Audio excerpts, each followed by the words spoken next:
Hello. Well, first of all, I want to say something about my channel, the one on YouTube. The last but one video I made, the Christmas song, got a moderate number of views on YouTube and about the same number of views on BitChute that my videos usually get. But the YouTube one was disappointing. It was nowhere near the number that it should have had. Now, I was quite puzzled about that, but I also saw that my subscriber numbers have been dropping as well, despite the fact that I've seen subscribers have been signing up. And I started to think there was something sort of odd going on. Then I saw a Britisher video, and he said the same thing.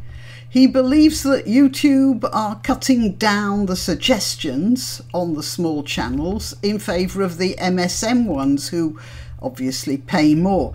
And since my channel isn't monetized as far as YouTube is concerned, that puts me right into the low man on the totem pole territory. So I do ask you guys on Minds and BitChute to share my video, and especially anyone who's watching this on YouTube, to keep my videos moving, because it looks like YouTube aren't doing that now.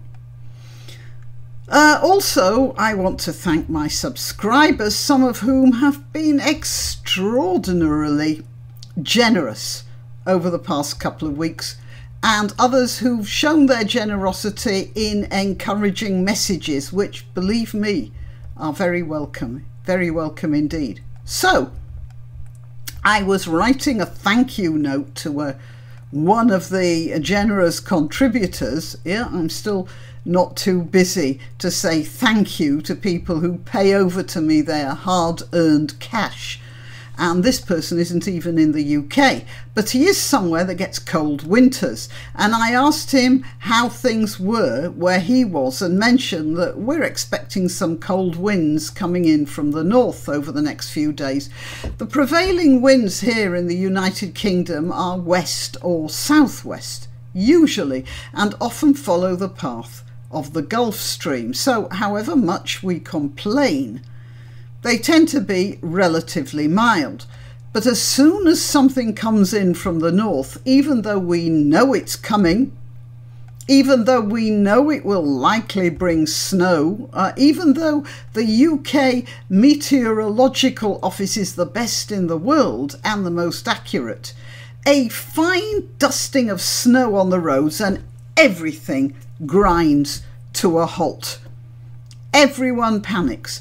Buses slide into the side of the roads where they stay for several days, abandoned, and the wails of the afflicted rise to the heavens, and it happens every time, just as regularly as does the weather. As I've observed before, London is further north than Hudson's Bay, and if you don't believe me, just take a look at the map. Anyway, I do hope that this predicted cold and icy blast from the frozen north isn't an omen of what is about to come politically, because I am making this video on Wednesday night, and tomorrow morning the polling stations open and we are having a pretty momentous general election. Let's just imagine that Corbyn gets in. This is a man who lies. Okay, all politicians lie, but Corbyn's lying is in a league of its own, because he's the sort of person who lies by reflex, and he tells lies which can easily be disproved. For instance, he was at a Hamas wreath laying and denied being there, and then denied he was there even when people showed him the photographs. It's not even a matter of gaining an advantage, it's just lying. And I'm not so sure he even knows the difference between truth and lies. And, well, okay, for those of you outside the UK, every Christmas Day at 3 o'clock, on the nose, the Queen appears on our TV screens and says something anodyne for 10 minutes. Usually about the family of Britain and the importance of the Commonwealth, but occasionally you can hear something else just sort of between the lines. And it's always interesting at letting your imagination work on what she's trying to say but cannot. It happens almost every year, and it happens at 3 p.m. on Christmas Day every year. So someone asked Corbyn if he watches the Queen's speech, because of course he's a Republican and wants to get rid of the royal family. And he said without missing a beat that yes, he watches the Queen's speech every Christmas Day morning.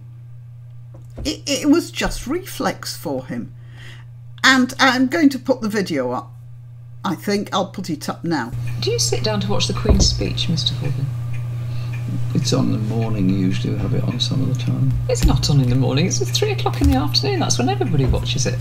Well, our Christmas is sometimes... You don't watch it, do you, Mr. Corbyn? Lots to do. I enjoy the presence of my family and friends around on Christmas, obviously like everybody else does, and I also visit the homeless shelter.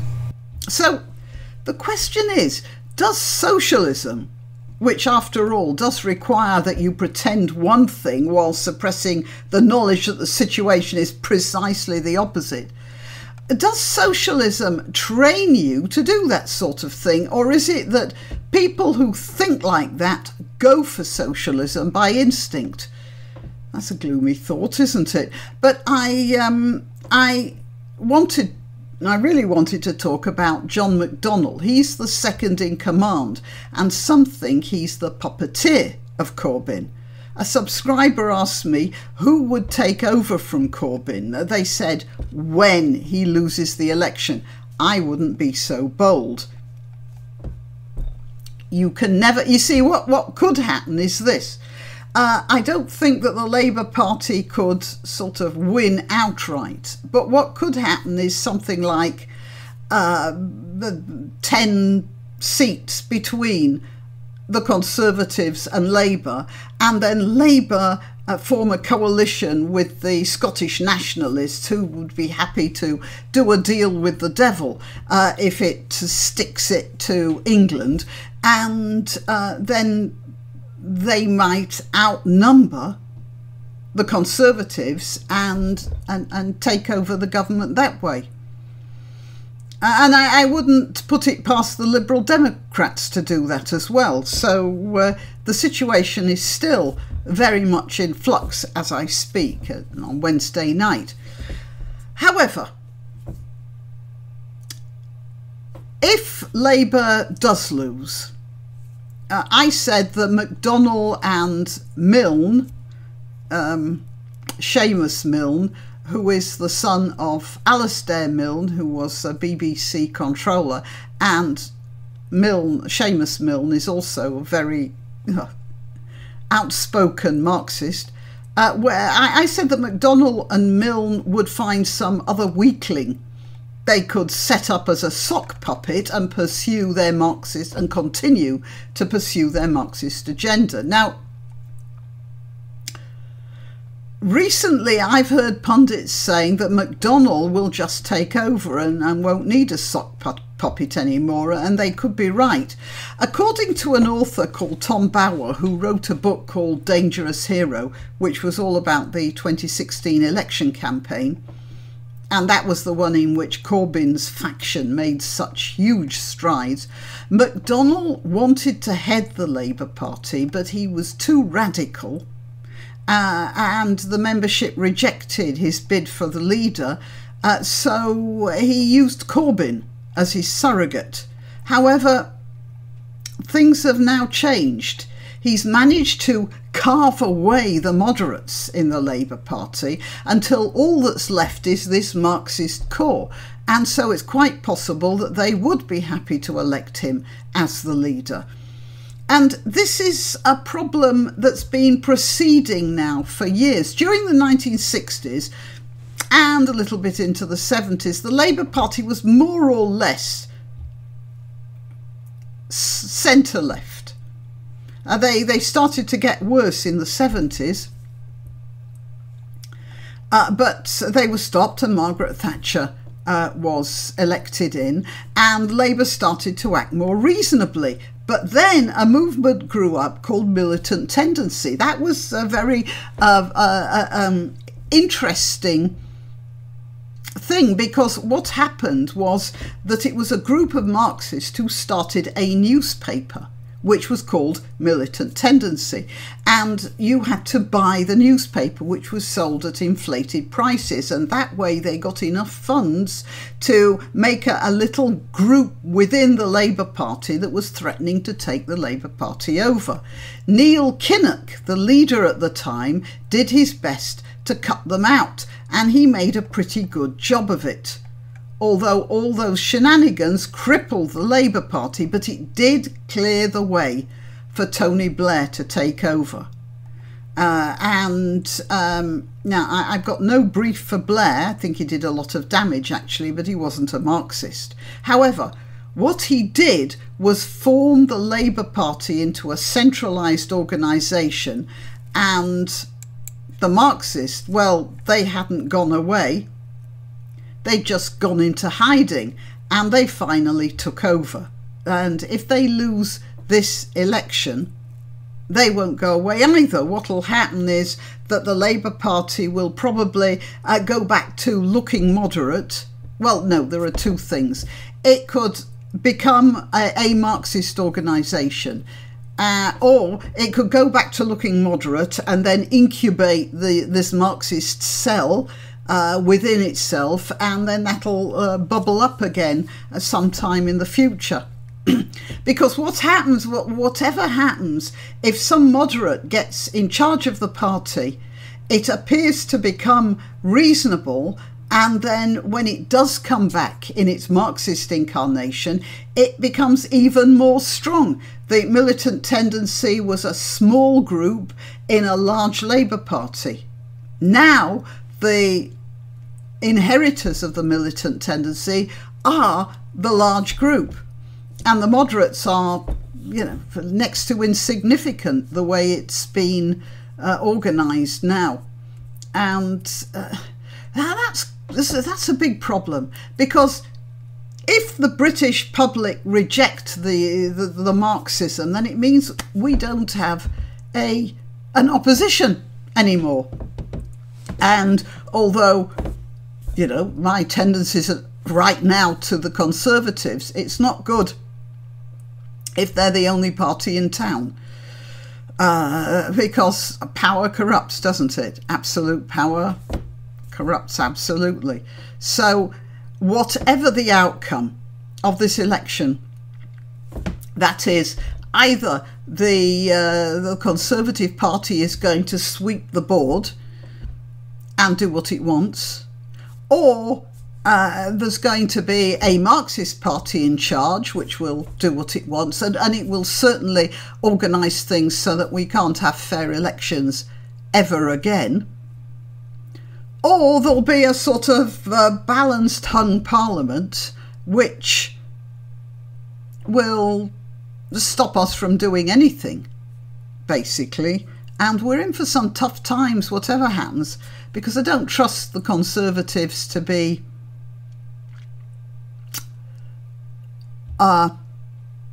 unaffected if they do get all the seats. Well, you can't trust any system that's got too much power, none at all. We're in for a tough time. You know, as I said, the Conservatives are by far the lesser of two evils at the moment. But it's not entirely a wonderful prospect, whatever happens. Okay, that's it. Oh, yeah, don't forget to like, subscribe and share. If you want to donate or contact, the information will be rolling over the Graniopteryx as I speak. Please like, subscribe and share, because it does help with the algorithm. If you visit my channel on YouTube and one day discover that I've disappeared without warning, you'll still find me on BitChute or Minds. Just go to either of those platforms and do a search for Graniopteryx. If you're already watching this on BitChute or Minds, good for you. Meanwhile, if you're watching this on YouTube, remember that you must keep checking the subscribe and bell icons because occasionally they reset. Till next time.